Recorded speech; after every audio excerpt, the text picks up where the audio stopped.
Hello दोस्तों, नमस्कार। मैं भरत कुमार, वर्ल्ड दर्पण में आपका स्वागत है। आज हम लोग बात करेंगे कक्षा 9th के 1.6 के बारे में। तो 1.6 के बारे में पढ़ने से पहले कुछ सूत्र है, उसको हम लोग पहले जान लेते हैं। क्या है सूत्र?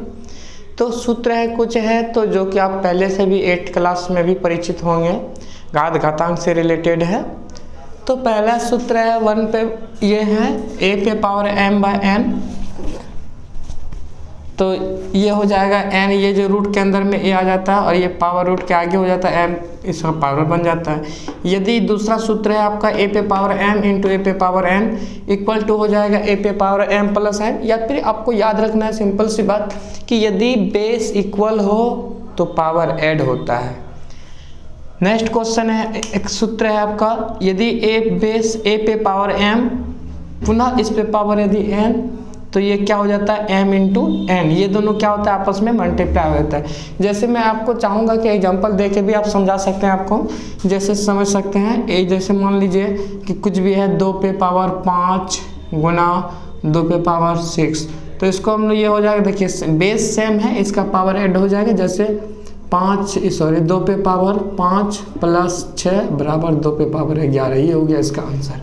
उम्मीद है समझ गए होंगे। दूसरा नंबर एग्जाम सूत्र की ओर चलते हैं। तीसरा नंबर सूत्र है a पे पावर m इंटू n। जैसे इसका अगर इस तरह से देखा जाए तीसरा नंबर का, तो a पे पावर m यानी 5 पे पावर m, मान के चलो कुछ भी है 2, इस पे पावर यदि 5, तो ये हो जाएगा 5 दूना 10, 5 पे पावर 10। ये हो गया आपका आंसर। चौथा नंबर सूत्र आपका यदि कह रहा है यदि डिवाइड में हो और बेस यदि इक्वल हो तो पावर क्या होता है, माइनस होता है। तो क्या है आपका a पे पावर m इंटू a पे पावर n। इसका हम लोग एग्जांपल देखते हैं। जैसे रहेगा 2 पे पावर 5 बाय 2 पे पावर 3। तो हम इसको देखिए बेस इक्वल है तो पावर क्या हो जाएगा, माइनस हो जाएगा। 2 पे पावर 5 माइनस 3 इक्वल टू 2 पे पावर 2। ये हो गया आपका आंसर।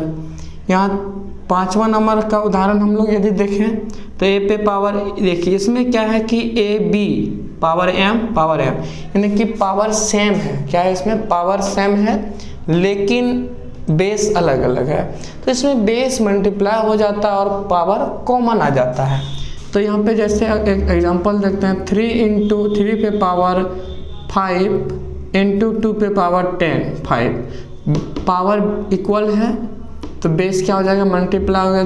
3 दूना 6 पे पावर 5। ये हो गया इसका आंसर। तो उम्मीद है कि ये सूत्र के जो भी हम लिखाए हैं ये सूत्र के द्वारा आपको एग्जांपल सहित आपको समझा दिए हैं।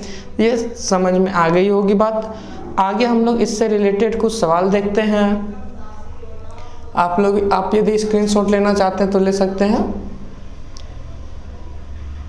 ठीक है। तो अब हम लोग चलेंगे एक्सरसाइज की ओर।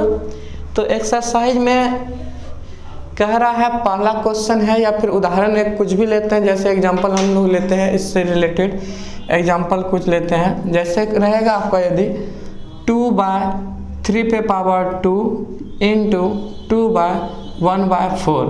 तो इसको आप कैसे सॉल्यूशन कीजिएगा? इसका रहेगा कि सरल करें या फिर सरल करें, ऐसे क्वेश्चन रहेगा। देखिए आप मेनली ये नहीं होती है बात कि हम सिर्फ व सिर्फ बुक का ही क्वेश्चन पढ़ें।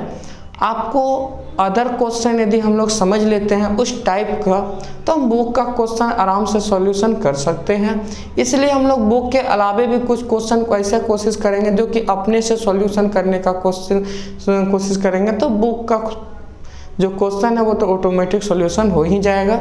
इसलिए अदर क्वेश्चन लेके हम लोग समझेंगे, अदर एग्जांपल लेके हम लोग समझेंगे तो बुक का क्वेश्चन समझ में आ जाएगी बात। तो जैसे इसमें अभी जैसे मैंने एक सूत्र बताया, यदि a पे पावर m इंटू a पे पावर n तो होता है a पे पावर m प्लस n। तो इसमें देखिए बेस इक्वल है तो इसमें क्या हो जाएगा, पावर ऐड हो जाएगा। तो 2 पे पावर 3 बाय 2 प्लस 1 बाय 4। तो ये दोनों अब आप लोग देख लीजिए, ये भिन्नी के जोड़ के रूप में आ गया, यानी फंक्शन ऐड हो गया। तो ये दोनों का एलसीएम यदि लेंगे तो एलसीएम आ जाएगा 4। इसको इससे डिवाइड करेंगे तो 2 जा 4, 3 दूना 6 प्लस इसको इससे करेंगे तो 1। तो इसका आंसर आ जाएगा 2 पे पावर 7 बाय 4। ये हो गया इसका आंसर। उम्मीद है समझ गए होंगे। नेक्स्ट क्वेश्चन यदि आप चलते हैं हम लोग नेक्स्ट क्वेश्चन की ओर।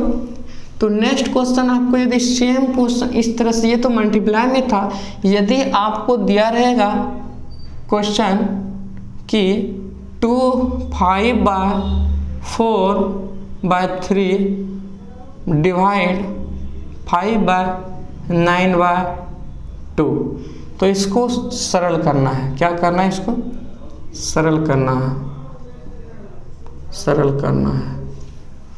तो आपको यदि इसको सरल करना, तो फिर वही पुरानी बात क्या है कि इसको, ये डिवाइड में है, बेस सेम है, आपको हम सूत्र लिखा है a पे पावर यदि m डिवाइड a पे पावर n, तो इक्वल टू a पे पावर m माइनस n, ये सूत्र होता है।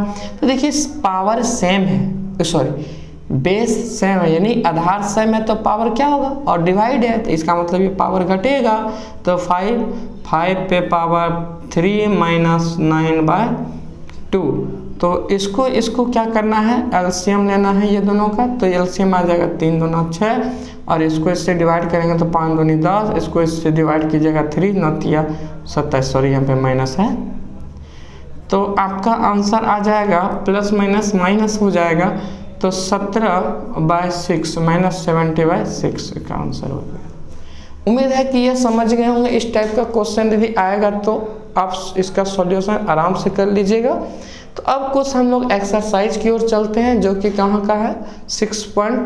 1.6 का है, ये क्लास 9th का बेटा है। इसको आराम से समझ गए होंगे, और आप एक्सरसाइज को भी आराम से सॉल्यूशन कर लीजिएगा। जैसे आप एक पहला नंबर क्वेश्चन है आपका एक्सरसाइज का, एक्सरसाइज यानी प्रश्नावली हम लिख सकते हैं, प्रश्नावली 1.6 का क्वेश्चन नंबर 1 का 1 नंबर क्वेश्चन। जैसे आप क्वेश्चन आपका बोर्ड में दिया गया है, यहाँ पे आप देख सकते हैं। तो 1.1 का क्वेश्चन है कि सरल ज्ञात कीजिए। क्या कीजिए? ज्ञात कीजिए। ज्ञात, ये 1 नंबर में क्वेश्चन में है। क्वेश्चन मैं लिख दे रहा हूँ, ज्ञात कीजिए।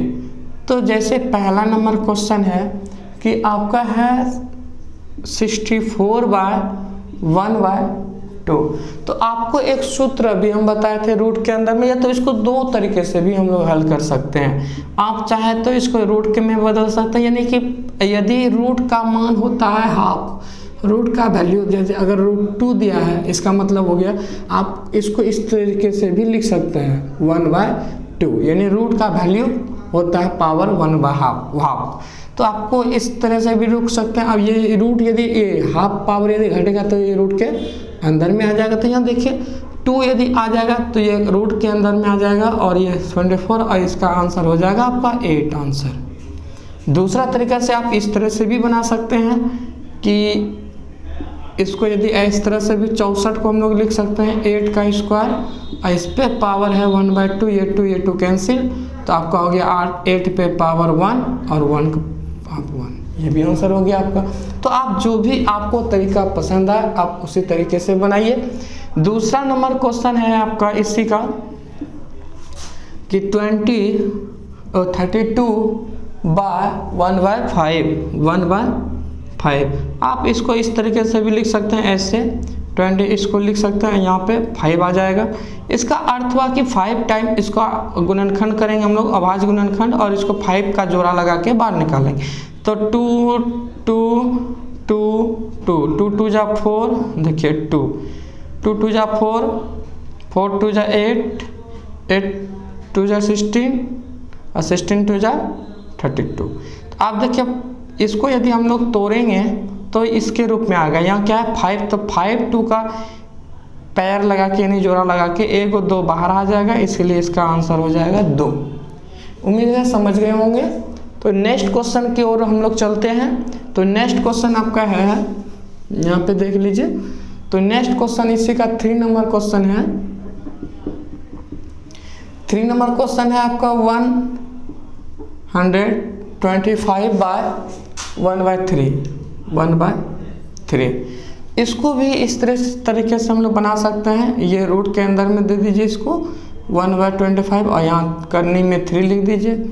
अब इसको तोड़ देंगे हम लोग। तो अगर 125 को हम लोग तोड़ेंगे तो 5 का 25 फिर 5 का 5, यानी हम लोग लिख सकते हैं 5 × 5 3 टाइप्स। तो यहाँ 3 है और 3 का पेयर लगा के एक 5 बाहर आ जाएगा और इसका आंसर ये हो गया। तो उम्मीद है कि ये आप समझ गए होंगे। और ये 1.6 का है, क्लास 1 का 1 नंबर का सवाल है, ज्ञात कीजिए। और ये समझ होंगे। अगर आप स्क्रीनशॉट लेना चाहते हैं तो आराम से ले सकते हैं, ठीक है। उम्मीद है ले लिए होंगे। इसलिए अब इस लिखा हुआ को मैं डिलीट करता हूं और आगे की ओर चलते हैं। तो आगे की ओर, क्योंकि वीडियो काफ़ी लंबा हो जाएगा इसलिए नेक्स्ट को पूरा ख़त्म नहीं हो पाएगा, इसलिए मैं वीडियो को यहीं पे एंड करता हूं। धन्यवाद। नेक्स्ट वीडियो में हम बात करेंगे 2 नंबर्स और 3 नंबर्स, जो कि पूर्णतः ख़त्म हो जाएगी। इसी के साथ हम लोग का 1.6 ख़त्म हो जाएगा। फिर हम लोग नेक्स्ट चैप्टर की ओर चलेंगे। अगर मेरा वीडियो पसंद आए तो लाइक और सब्सक्राइब जरूर कीजिएगा। धन्यवाद।